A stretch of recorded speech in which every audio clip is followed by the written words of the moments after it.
All right, everyone, welcome to my studio.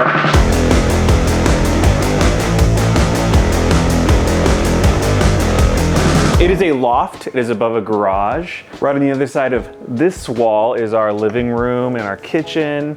And this is sort of in a weird, like, half level above the house. And I have had every scenario of studio. I've had the studio that's somewhere else. I've had the studio that's on the property but detached from the house. I've had the studio in a bedroom, and at this point, this is a studio in a loft, which is sort of like a hybrid. It feels pretty separated. If you look right here, I have a few sound blankets that actually separate me. So there's a sound blanket right there, and then there's a sound blanket along this wall that separates the house. And honestly, you can't even hear anything. I mean, everything is actually really well isolated. So with a place like this, you know, there's a lot of space and you want to utilize your space as good as you can. So this is the best that I can come up with, I think. And after making a whole bunch of studios, it's not like you move right in and you're like, boom, studio's all organized and ready to go. You usually have to live in the studio for almost a year, and then I know. So what you're seeing here is kind of the culmination of being in here for a whole year. And the first thing that I did was build this. This was kind of useless space. It was the stairs that went down into the garage. So I built up on top of that, and there's tons and tons of storage in here. This little, you know, this curtain just hides all the sins back there. You know, I wanted this space to be a great collaborative spot, somewhere where people can come and feel very comfortable, either if it's just to hang out or to actually create. So I do have a drum kit, which I usually, you know, I can have set up right here and track in here. At the moment, it's just pretty big. It takes up kind of a lot of space. We've been watching lots of VHS, so I do have some of my favorite VHS videos here. As we move over here on the left side, this is kind of open space. And up until about a week ago, this was just where I stored a bunch of junk. We had a great idea of making this a very multimedia filming location. We're filming so much more than just my YouTube, but a lot of other things. So we have this backdrop which pulls right down, and we have lights kind of that are always ready to go. And I can pull lights in. There's actually lights stored in that storage area, and I just pull some C-stands up and boom, we have a whole studio. We can film here, put the camera right over there, and we're getting great results with that. You just have your typical kind of storage over here. I always want to have, you know, microphones ready to go. So, you know, I don't usually store my mics like in cabinets or anything. I like having them ready to go. When you're kind of creating, I just reach for it and grab. You know, you have all your stuff down there, and that's all boring stuff. Let's get into the good stuff. This is where all of the magic kind of happens. This is where I've put so much thought and where all the years of doing this has really kind of come together. I think this is the best setup I've had ever, and I've had some great spots. The philosophy behind this is that everything's at arm reach. I used to always get up and I'd go up and stand, and it was, you know, my iPhone saying, it's time to stand up, it's been an hour.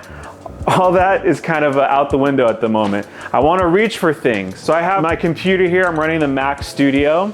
It's the most maxed out Mac Studio over there. And then I have about 8 drives. And these drives are, you know, running all my samples and everything like that. So then you go over here, and if I'm sitting down, you know, I've been writing a lot of, you know, different types of music lately. Not just orchestral stuff, but a lot more band kind of things. So I have my bass ready to go at all times. My pedal board is right here. And my bass is going into this RNDI, and I can plug in my acoustic guitar right there as well. So everything's just ready and routed to go. All my synths that you see here are going through this key Largo, and they're all ready to go. Now, for a combination of doing walkthroughs and Zooms and everything that 2023 has to offer at this point, you gotta have a little mic ready to go. So this is always ready to go. I honestly sing into this all the time. I have all these ideas, and when inspiration strikes, you just start singing. I have a small keyboard because honestly, the big ones just take up so much space, and I never use these outer octaves. And so I just was like, hey, let's call a spade a spade. I just use this. Over here I have my Apollo Twin. This is just a monitor controller basically. I have the Apollo 8 in there. but I do run UAD. Okay, it's starting to get onto the kind of creation madness, happy accident area of my studio. But before that, we have my guitar. Guitar is always ready to go. Just have everything plugged in and it's all routed. I have a drum machine always ready to go. I find it really cool when you're creating to just, you know, pull up a beat, even if it's just 4 on the floor, and then you have a guitar or a bass, and next thing you know, you're good to go. The Habit.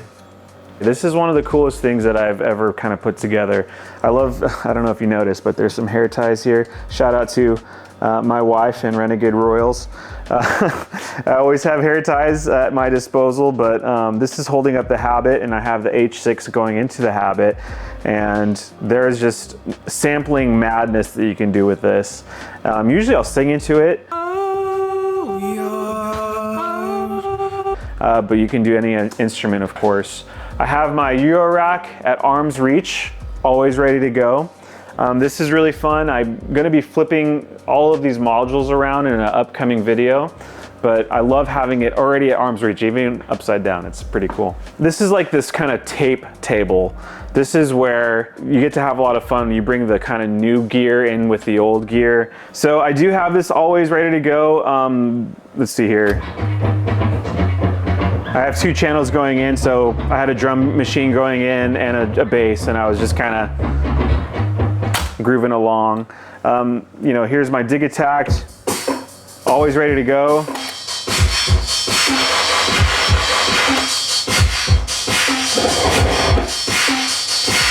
And you know, everything's kind of like, you know, this is clocking my microcosm. Microcosm is going into this cool noise reducer / compression module from DBX. It's an old vintage one. I have all this cool tapes for recording. I like to go out and record in the field. There's just a little bit of whatever I was recording there, fun little song idea. But then this is cool. So this is for, you know, I want a space to be very collaborative. I want friends to come over. I love when artists are over and we're just kind of getting creative and having fun. So a little while back, I kind of instituted a spot that's isolated from my setup where someone can just sit down and start making music. So this is kind of, at the moment, this is my Ableton kind of desk, and you know, you got monitors, you have this interface here, the Steinberg interface. It's bus powered, so you can take it and you can power this anywhere from your computer.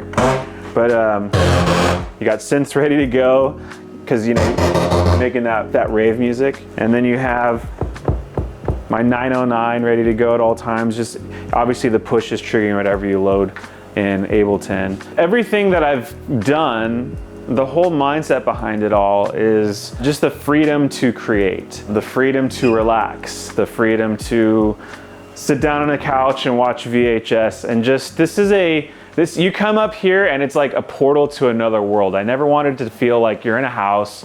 I never wanted to feel like you're even in a studio. You're just in a creative space.